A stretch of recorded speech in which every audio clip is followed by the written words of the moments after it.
তারা এই হত্যাকাণ্ডের বিচার করবেন না, কারণ তারা নিজেরাই হত্যাকারী।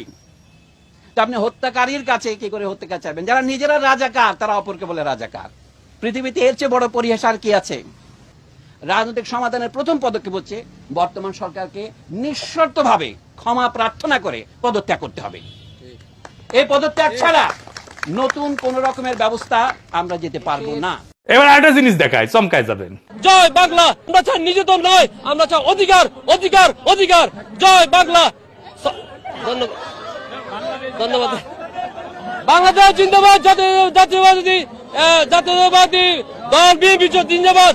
মরহুম খালেদা জিয়া, মরহুমা খালেদা জিয়ার মাগফিরাত করে, জিয়া রহমানের রুহের মাগফিরাত করে। আমি এখানে আমার সংক্ষিপ্ত বক্তব্য শেষ করছি। আল্লাহ হাফেজ। জয় বাংলা। ব্যক্তিগত পুরা বিশ্বাস, আপনি কি মনে করেন যে মীর কাসেম আলীরে আমরা যে ফাঁসির ব্যবস্থা করতেছি, আগামী 30 তারিখে তার শুনানি হবে, তারই 100 কোটি 200 কোটি 500 কোটি টাকা যাচ্ছে কই? আপনি কি মনে করেন এগুলা সে আমরা যাওয়ার আগে আমাদের বিরুদ্ধে ব্যবহার করে যাবে না? এটা 100% থাকে না, এটা ব্যবহার করতেছে আমাদের বিরুদ্ধে, আমাদের লোকগুলারে নষ্ট করতেছে। এদের মেইন কাজই হচ্ছে কি আমাদের ইমানদারদেরকে নষ্ট করা। তো আমি অনেক কথা বুঝে দিচ্ছি, কিছুটা আবেগ প্রবণ, কারণ আওয়ামী লীগ কতটা করি নাই, যতটা ট্রাইব্যুনালে যাওয়ার কারণে এখন করতে হয়েছে, কারণ কপালে মিলে গেছে আওয়ামী লীগের সাথে। কারণ শেখ হাসিনা বাঁচলে প্রসিকিউটর আমরা হয়তো বাঁচবো, আমরা কেউই বাঁচবো না, এটা নিশ্চিত পাই গেছি আমরা। আমার জন্য দোয়া করবেন, আপনাদের জন্য অনেক বেশি দোয়া রইল। আর জননেত্রী শেখ হাসিনার জন্য দোয়া করবেন যে উনি যেন বেঁচে থাকে। কেন জানি আমার মনে হয় সার্চের লিডারশিপ, উনি যদি শুধু বেঁচে থাকেন তাহলে আমাদের অনেকগুলো লোক মরে গেল কিছু আসে যায় না। উনার জন্য একটু দোয়া করবেন। আর সভাপতি আপনারা যারা আছেন সবার প্রতি আমার অনেক বেশি দোয়া থাকলো। সবাইকে ধন্যবাদ। জয় বাংলা, জয় বাংলা।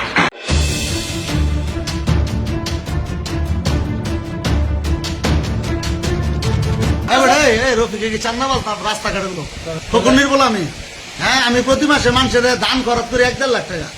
মানুষের দান দেই বেটা, ভিক্ষা দেই।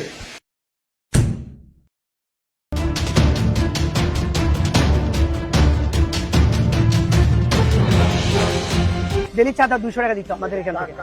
কাগজ বর্তমান বিএমপি সিটি কর্পোরেশনের কথা কইয়া নিতেছে, ও বিএমপির এই রিসিপ্টটা তো আয়ার আম করতে টারি তো চলো আর বিএনপি নেতারা নিতেছে। আপনি 200 টাকা করে দিতে হয়। হ্যাঁ, এইটা 300 নাম কইছে কেন জানা কথা জানা সভাপতি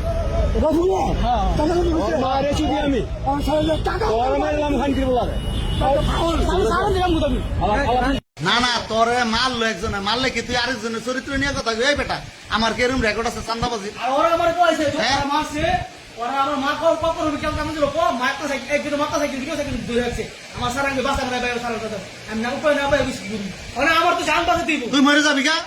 তুই এলাকা ভদ্রলোকের নামে তুই খারাপ কথা কবি? ভুলে আছে এটা। তুই ভদ্রলোকের সাথে খারাপ কথা বলবি বেটা ফাজিল। তুই মরে যাবি কেউ না? তোর বাপের কথা, তোর মার কথা, তোর কথা আমি তোর চাকরি দিছি, তুই এনে তোর মারতাছে, তুই এলে কবি যা রফিক ওরা কইছে আমারে, ওরা রফিক চান্দাবাজ রাস্তাঘাটে গুলো ফকুনির বলে আমি। হ্যাঁ, আমি প্রতি মাসে মানুষের দান খরচ করি 1.5 লাখ টাকা। মানুষের দান দেই বেটা, ভিক্ষা দেই। আমার বাপের শত শত কোটি টাকার সম্পত্তি ফালাই দিছে, মানুষের দিয়ে দিছে। আমি একটা ফ্রিডম ফাইটারে বলা। ডেমরা এলাকায় 5 তারিখের পরে আমি তো ঠান্ডা রাখছি, কি গো ভাই? ঠান্ডা আমি রাখছি না? আমি তো করে এলাকার মানুষের নিরাপদ রাখি, আমি চান্দাবাজ জমু।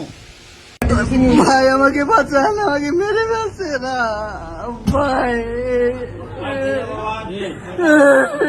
আমার গলা ছিল কিন্তু কথা বলতে পারতেছি না ভাই, আমাকে বাঁচান, আমাকে বাঁচান। এখানে সবাই আছে ভাই।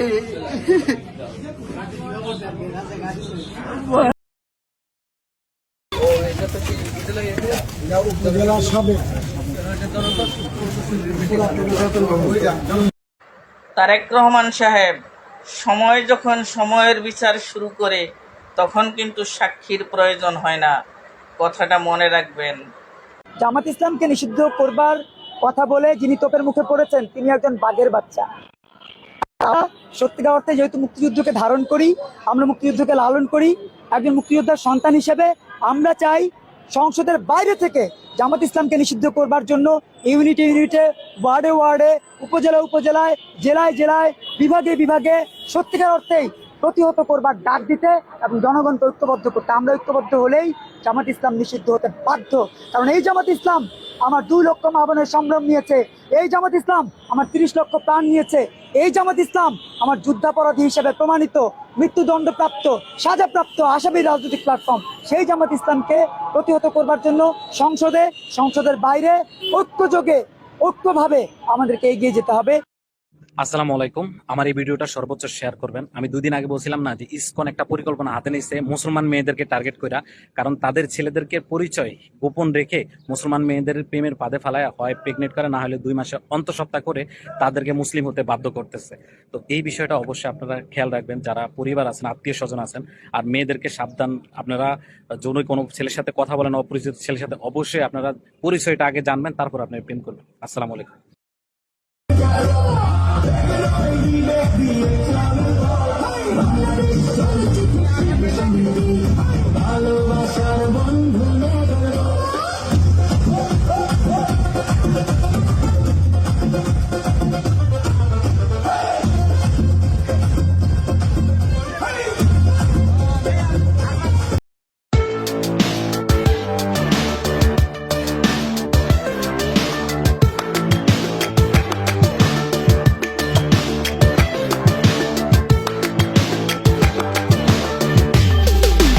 আবার বলে ভারত নাকি যুদ্ধ করবে, অল্প সময়ের ভিতর বাংলাদেশ দখল করবে।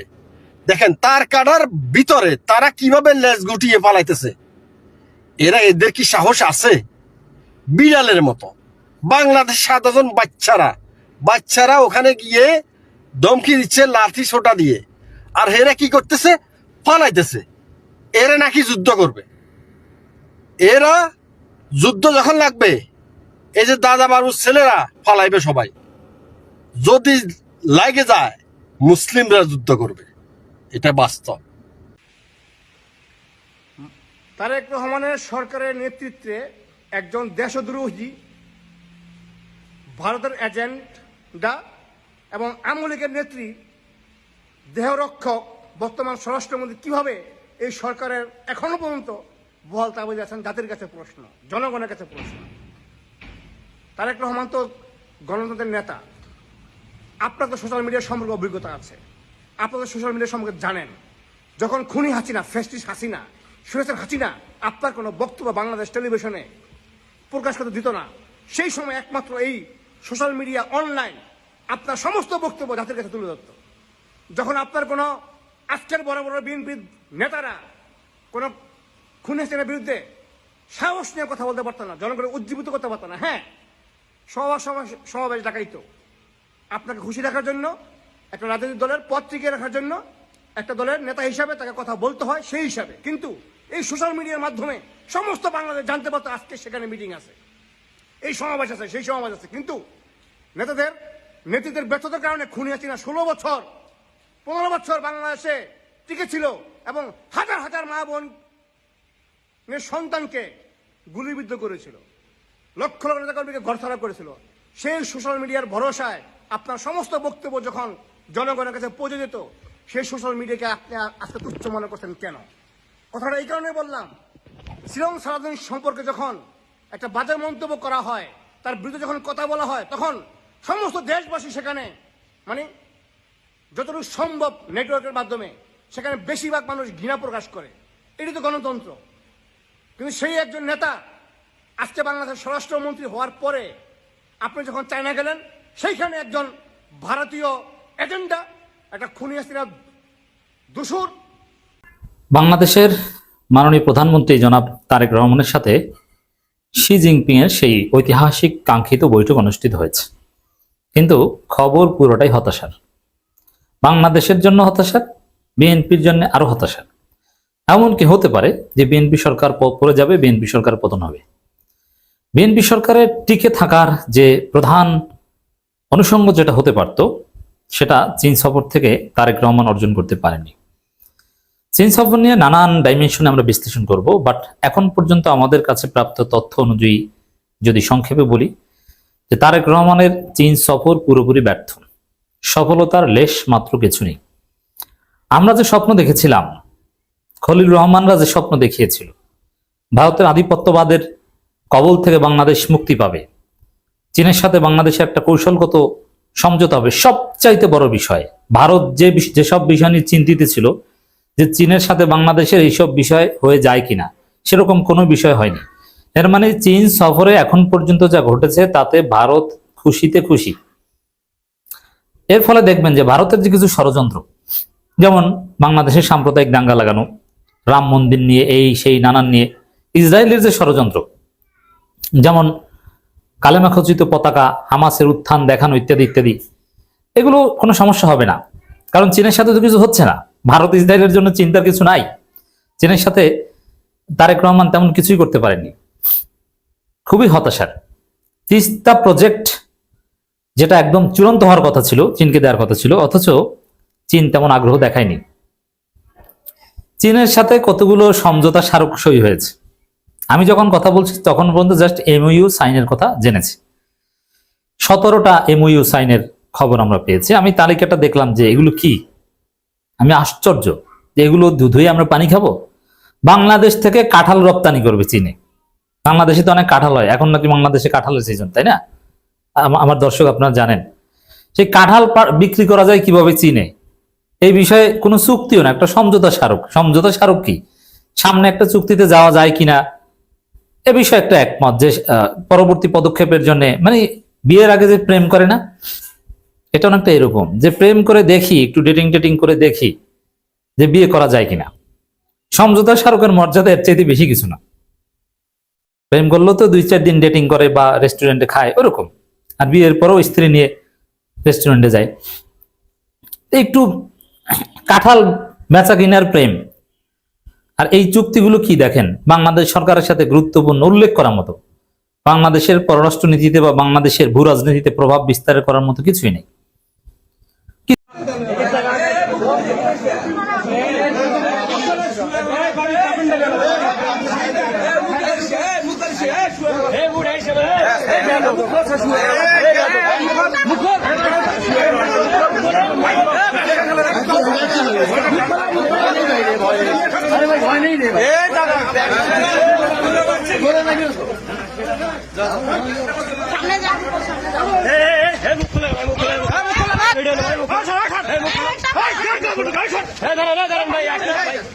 ভাই